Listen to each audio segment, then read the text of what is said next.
How does an ordinary man metamorphose into a monstrous serial killer, child molester, and cannibal? The mere mention of the name Albert Fish sends shivers down spines, evoking gruesome monikers like the Gray Man and the Brooklyn Vampire. His terrifying legacy has left an indelible mark in the annals of American crime history. In the year 1934, Albert Fish, a name synonymous with pure horror, finally met his reckoning in the electric chair at the age of 65. His trial and execution marked the end of a gruesome chapter that shook the nation. Yet, as we embark on this haunting journey through his life, the question that hangs in the air is this: how many innocent lives did he truly claim as his own? Before we delve deeper into the abyss that was Albert Fish's existence, we encourage you to show your support by giving us a thumbs up and subscribing to our channel. Now let's journey through the chilling narrative of Albert Fish, a man whose story will send shivers down your spine. Early life. Albert Fish, originally named Hamilton Howard Fish, was born in Washington, D.C. in 1870 to Randall Fish and Ellen Frances Howell. He was the youngest of 4 siblings and wished to be called Albert to escape a nickname he got at an orphanage. His family had a history of mental illness, with several relatives affected. Fish's father passed away when he was very young, and his mother placed him in an orphanage where he endured physical abuse. He developed a strange fascination with pain.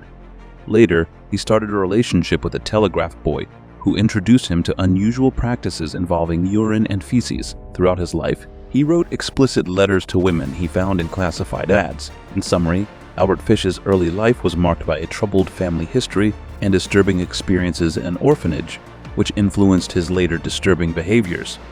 1890-1918, early adulthood and criminal history.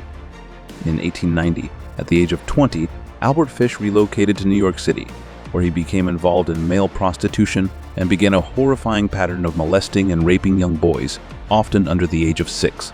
His mother later arranged a marriage for him, and they had 6 children. Fish's criminal record began in 1903 when he was arrested for grand larceny and incarcerated in Sing Sing prison. During this time, he developed a disturbing fascination with sexual mutilation after a visit to a wax museum. Around 1910, Fish met a 19-year-old man named Thomas Bedden in Delaware, with whom he engaged in a sadomasochistic relationship that culminated in the torture and mutilation of Bedden, including the severing of part of his penis. Following his wife's departure in 1917, Fish raised his children as a single parent, and he began to experience auditory hallucinations and engage in severe self-harm, inserting needles into his body and inflicting other forms of torture. Albert Fish's life was marked by a disturbing pattern of violence and sadomasochistic behaviors, both towards others and himself. 1930. Escalation. In the late 1910s, Albert Fish began a disturbing pattern of targeting mentally disabled or African American victims, often paying boys to find more victims for him. He used gruesome tools like a meat cleaver, butcher knife, and handsaw to torture and murder young children. In 1924, he lured 8-year-old Beatrice Kiel from her parents' farm, but they intervened and chased him away. Fish's deteriorating mental state led him to believe he was commanded by God to harm children. Before abducting Grace Budd, he attempted to use his horrific tools on a 10-year-old named Cyril Quinn, who managed to escape. Fish's troubled life included brief marriages and multiple arrests, with one leading to his evaluation at Bellevue Hospital in 1931. Murder of Grace Budd. In 1928, Albert Fish noticed an ad in the newspaper posted by the Budd family, looking for a job for their son, Edward. Pretending to be a farmer named Frank Howard, Fish, who was 58 years old, went to their Manhattan home with the intention of kidnapping, mutilating, and leaving Edward to die. When he didn't show up as promised, he sent a telegram, then returned and met Grace Budd, Edward's younger sister. Fish changed his sinister plans to focus on Grace and made up a story about a niece's birthday party to lure her away. He took Grace to an abandoned house, where he strangled, decapitated, and dismembered her, later consuming her remains.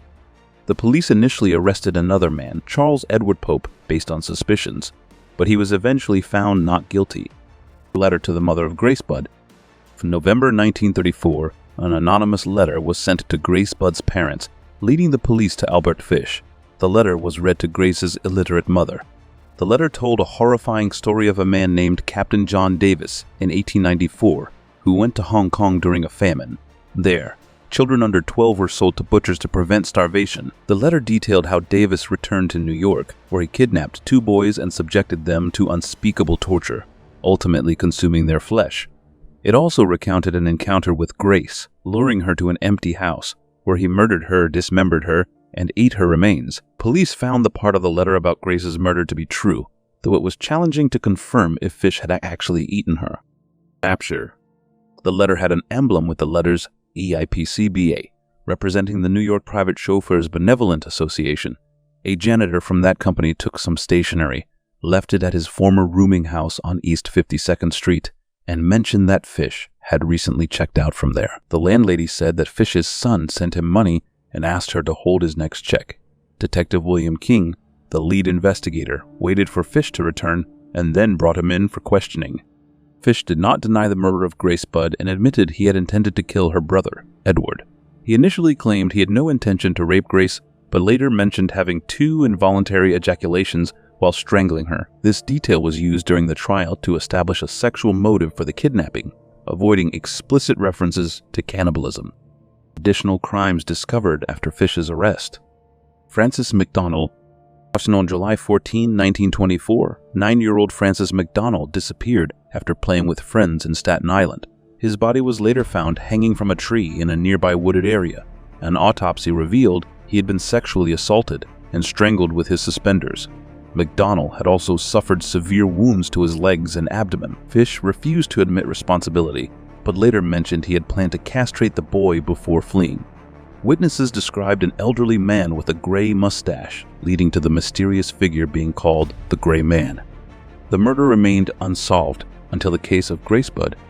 After several eyewitnesses identified Fish as the strange man seen in the area on the day of McDonald's disappearance, authorities sought an indictment against Fish for the boy's murder. At first, Fish denied the charges but eventually confessed to raping and killing McDonald in 1935. Solidifying his reputation as a heinous child slayer in criminal history. Billy Gaffney. On February 11, 1927, 3-year-old Billy Beaton and 4-year-old William Billy Gaffney vanished while playing in their apartment building in Brooklyn. Beaton was found, but when asked about Gaffney's whereabouts, he said, "The boogeyman took him." Tragically, Gaffney's body was never recovered.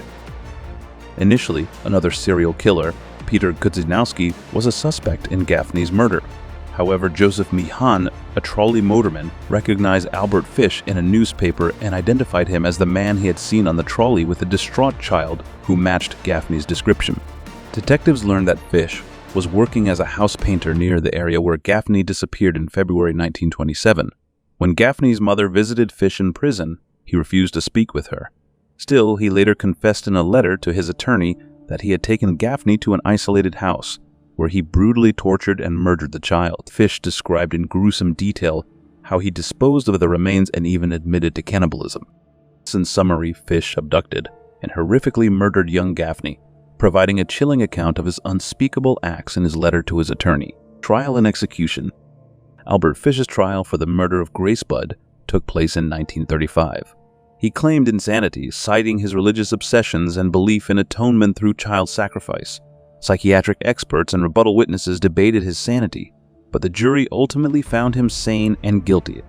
Fish was sentenced to death by electrocution, and he was executed in 1936. He reportedly cooperated in his own execution, assisting in the placement of electrodes. Rumors that his inserted needles short-circuited the apparatus were debunked. He died after 2 jolts, and his last words were uncertain. Fish's lawyer held a final statement, which he refused to disclose, describing it as a repulsive string of obscenities. Fish's death marked the end of a disturbing chapter in criminal history. Victims. Between 1924 and 1928, Albert Fish is known to have killed at least 3 children. 8-year-old Francis McDonald in Long Island, New York, on July 15, 1924. 4-year-old Billy Gaffney in New York City on February 11, 1927. And 10-year-old Grace Budd in New York City on June 3, 1928. Fish was also suspected in a series of other murders, including the case of 12-year-old Yetta Abramowitz in the Bronx in 1927 and the mutilation of 16-year-old Mary Ellen O'Connor in Far Rockaway, Queens in 1932. Fish claimed to have assaulted numerous boys, mainly African American or with developmental disabilities, estimating over 100 victims.